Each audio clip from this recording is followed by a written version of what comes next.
Hello everyone, welcome to another video on understanding CBET, and we want to continue with the conversation that we started yesterday on one of the principles of CBET, and that is realigning to the industry requirements.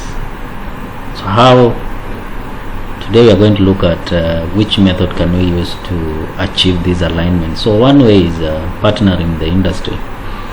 You realize along the way, as you're also introducing CBET in our institutions, you're also incorporating what we call dual training, and that's one way of ensuring partnership with our industries. So we can partner in dual training, apprenticeship, and also in industrial attachments. So that is one way of achieving alignment. Another one is using industry softwares and equipments. As the world, you realize, is dynamic and you are moving very fast, and therefore things change over time, and that calls for us as trainers who train in different fields to focus on the use of the new tools and equipment that are there in the market. And of course, through collaborations with the industry, then we're able to use some of these softwares and equipment that are in the market. Another way is trainers with industry experience. You understand that all of us are professional. At the same time, we are industry experts.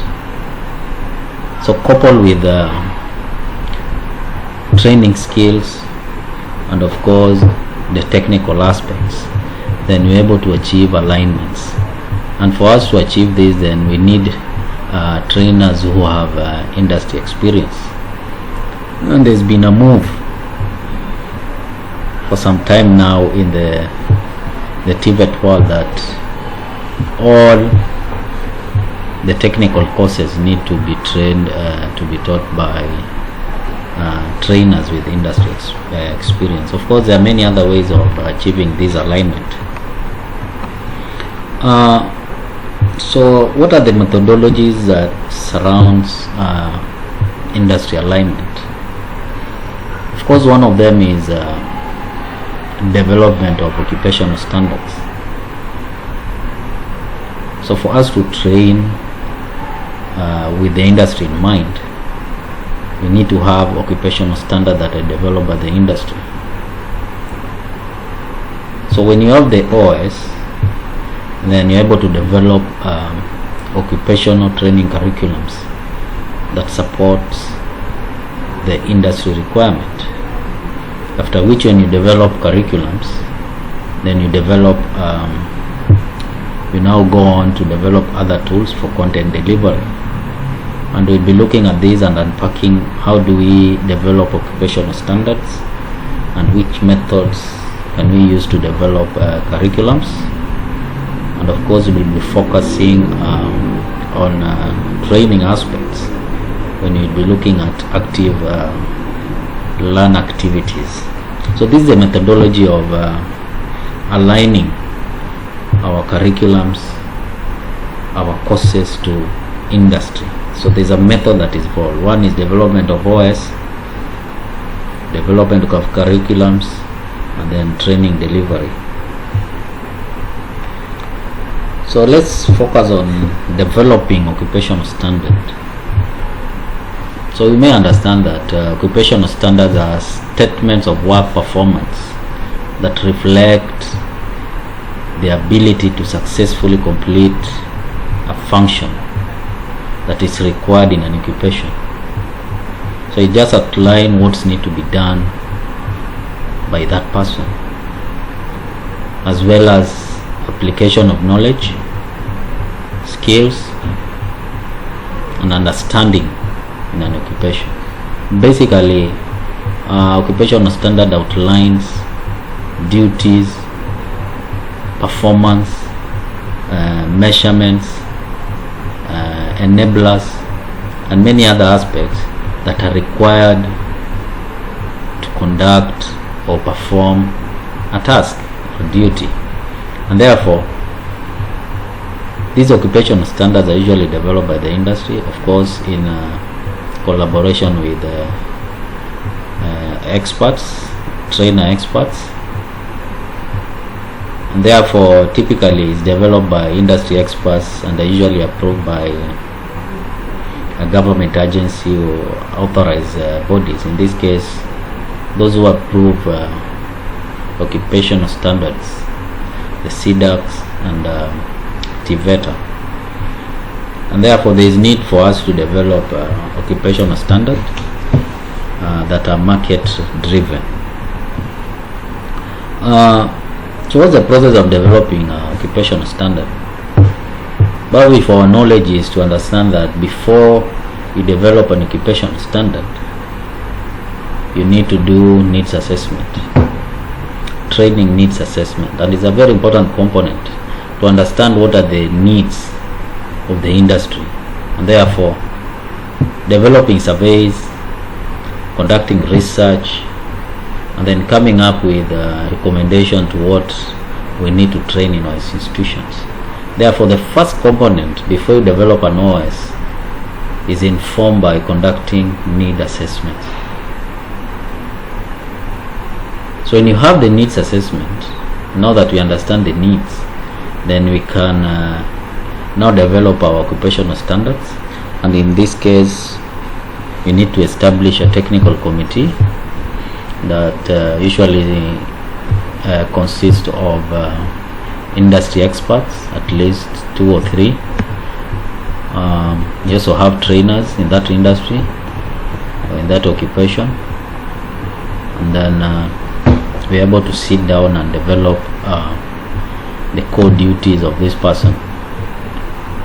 And then when you're talking about developing OS, then you also need to also develop occupational analysis. What does that mean is you need to outline all the core functions, and you're going to look at characteristic of all the duties, of what it entails. So occupational analysis just outline the duties and performance tasks that are required for this occupation. When that is done, then you're able to validate the OS, of course, through a technical team, and the revision needs to be done, then it's done, and it is sent for approval. That's the time we start now developing other requirements. So basically this is a process of developing occupational standards. You need to conduct surveys in terms of needs assessment, develop teams, do occupational analysis, and then approval. So what's the CBET standard when it comes to development of occupational standards? So we use an acronym we call DeCamp Process. DeCamp means just developing curriculums, and before develop curriculums we need to develop occupational standards. So there are usually DeCamp charts that we need to fill that outline the core duties. In fact, we're just giving the process of occupational analysis. So there's a DeCamp chart that outlines all the good core duties of this occupation. When you've already identified the core duties, then you need to do what you call task analysis. Task analysis is about identify different tasks that need to be done to achieve the performance of that duty. And then now we use the occupational analysis now to develop our occupational standard, now putting it all together, all the core duties and the tasks.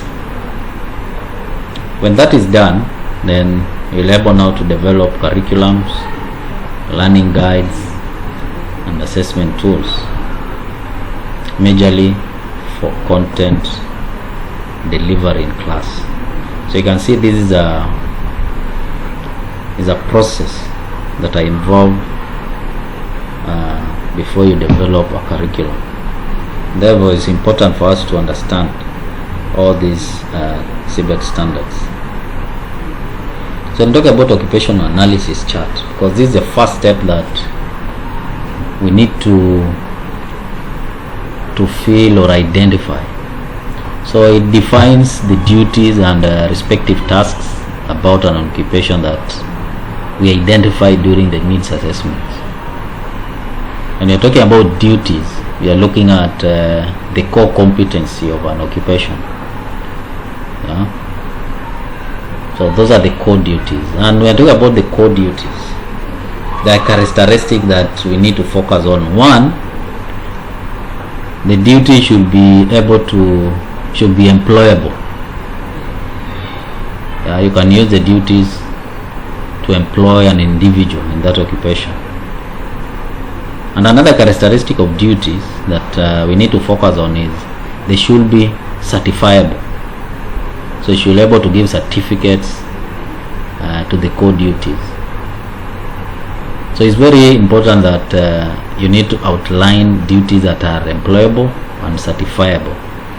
And usually the requirement is you need to have at least a minimum of 3 duties for each duty. At least 3. A minimum of 3. So you can have as many as possible. So in short, you are looking at duties which can also be the same as job description. So probably can be used by employers to outline the core duties of this occupation. And usually when you are deriving these duties, there usually a chronology that you have to adhere to. There should be a verb. A verb is an action, is a doing action. Then there should be a modifier, and there should be a noun. So those 3 aspects need to come out in any duty that will be outlined. So I'll show you how to identify the verbs, the modifiers, and the noun. So this is an example of occupational analysis chart that you can use. So in this case, you'll see the duties, and you talk about the core duties. They are the core units of competencies. So this is an example of a science laboratory technician level 6. And there's a note there: a job should have at least a minimum of 3 duties that are employable and can be certifiable. So you outline all the duties in that format of a verb, a modifier, and a noun, and then outline the tasks. So tasks are the doing actions to accomplish a particular duty. So it has a start and it has an ending. So we're going to look at different examples. So when I talk about task analysis, now that you have already identified your duties, you now need to identify the tasks to accomplish that duty. And when I talk about task here, we're describing activities to accomplish a particular duty. And that means it's a work activity that has a definitive beginning and an ending. So it has a start and it has an ending. And usually when you're doing the task, can lead to product formation, or a service done, or a decision has to be made. And it also follows a certain sequence, as you have seen with the duty. There is a verb, there is an object, and there is a condition. Condition, you're talking about the context. An example of a task is just giving an example. One is identify tools for preparing a seedbed in a farm. So when I talk about identify, is a verb, and usually these verbs are derived from the Bloom's taxonomy, and you need to check for different level of cognitive domain. So tools are the objects, and then farm, a seedbed in a farm becomes the context. So we need to adhere to the required standards to develop a task and to develop a duty. So what are the components of occupational standard? Now that you have already analyzed your duty and your task, so what are the components of an occupational standard? One, you need to have a qualification, and usually should need to be aligned by with the KNQA qualifications. Yeah, it could be level 6 qualification, level 5. It also consists of units of competencies, and usually these are the duties for that occupation. So all the duties, the core duties, are usually unit of competencies. It also has an element. An element are the tasks that are needed to accomplish a particular competency, unit of competency, and each element has what we call a performance criteria. Remember when we talked about the competency, we said when you're doing the task or the ability to do something, it needs to conform to certain standards, and those are the performance criteria. How are you able to measure this performance? So it's required that at least for each element you need to have at least 3 to 20 performance criteria in each element that follows a certain sequence. That is the verb, object, and qualifier. And qualifier here are the standards. It could be an industry standard, or it could be an international standard, or a procedure. Another component of OS is enablers, things that support that unit of competence. It could be knowledge, the context, resources, and many other things. The range. At times when you can't define a word in performance criteria, then you're able to outline it in the range. So range gives you an outline, an expansion of what has been captured in the performance criteria. So you look at those different aspects. And another aspect or component of OS is the evidence guide, and this is where now we have the critical aspects, we have the resources, the context, assessments, and many others. So basically an OS, an occupational standard, has all these elements in place, right from qualification to evidence guide. So this is an example of a performance, of an OS. So you can see demonstrate communication skill. So this is the unit of competency. You can see demonstrate is a verb. It also has a unit code, which again in the series of video you'll be able to see how you come up with this code. And then there's unit description that describes the unit of competency. It has elements, and each elements are the performance criteria. So basically you also have ranges. An example of a range is if you have a variable in your performance criteria that need to be outlined, in this case communication strategies, then you need to tell us these strategies involve or limit but not limited to all this. So it just gives you what you need to teach and expand, and you can use this to develop to assist you developing your curriculums. Evidence guide now contains the critical aspects, resource implication, method of assessment, context, guidance information for assessment. So basically this is how an OS is developed. It's a very tedious work that requires maximum concentration. Maybe as a parting shot, when you are developing your OS, always ensure you have at least 2 or 3 industry experts. And usually in the first contact with the industry experts,